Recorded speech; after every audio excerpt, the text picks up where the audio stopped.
Ammerman and Chris Ammerman are our founders. They founded Critter Creek in 2016, and we actually opened our doors in 2019.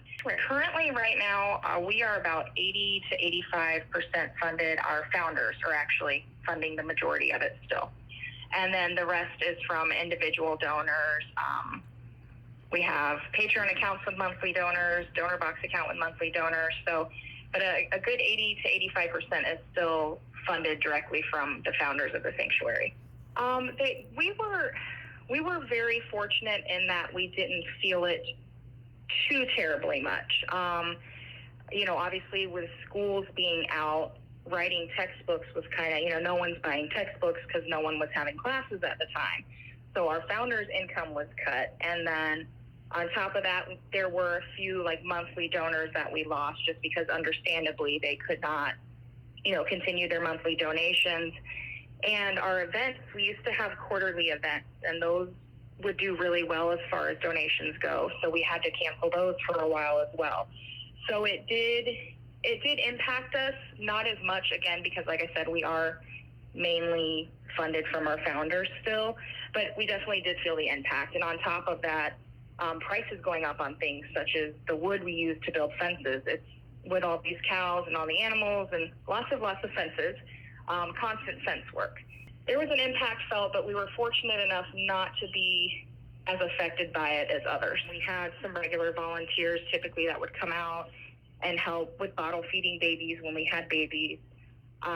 They would help where they really shine are during our events, helping with tours, helping with guest education, and just helping run the event in general. So our volunteer program was pretty non-existent for a while. So she's starting to slowly build it up to where we do have some coming back out. Not as many because we do still try, we want to be as safe as possible and follow our COVID guidelines. But with, numbers starting to go down and things starting to get to a new kind of normal, but kind of normal, the program has picked up a little bit. We are a wildlife rehabilitation facility. We focus on bats. And we're a wild and exotic animal sanctuary for misplaced wildlife or confiscated wildlife within the state of Florida. So we are a very small nonprofit. It's literally on our property, run by just myself and my husband.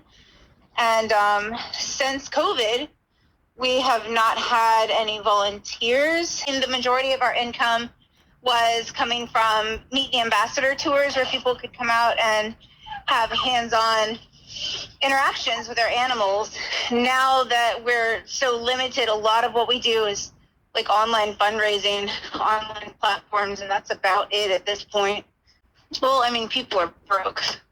So, they're trying to take care of their own families, and not too many people have really anything to spare when it comes to donating towards organizations like ours, especially since we focus on bats. There's a huge stigma against them right now.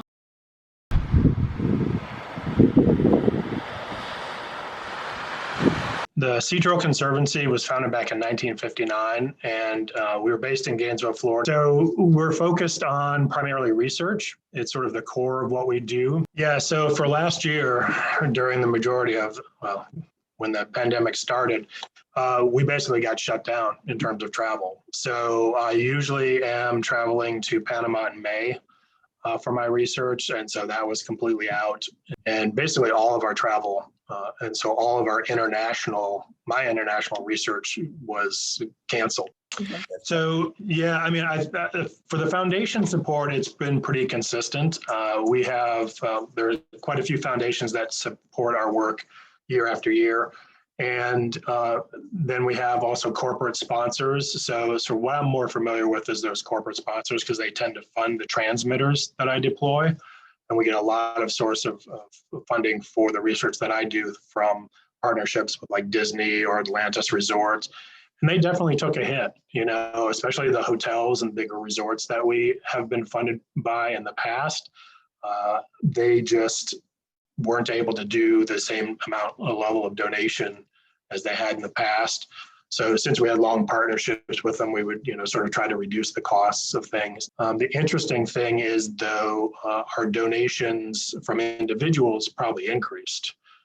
So we had a lot more people donating individually, becoming members, or just donating in support of our activities. Yeah, probably the biggest impact we had is we usually have people who will go down to our programs in Costa Rica and Panama, or like we call them eco volunteers, but it's like an Earth Watch. I don't know if you're more familiar with that. So people pay to go down and take part in our research for 1 to 3 weeks.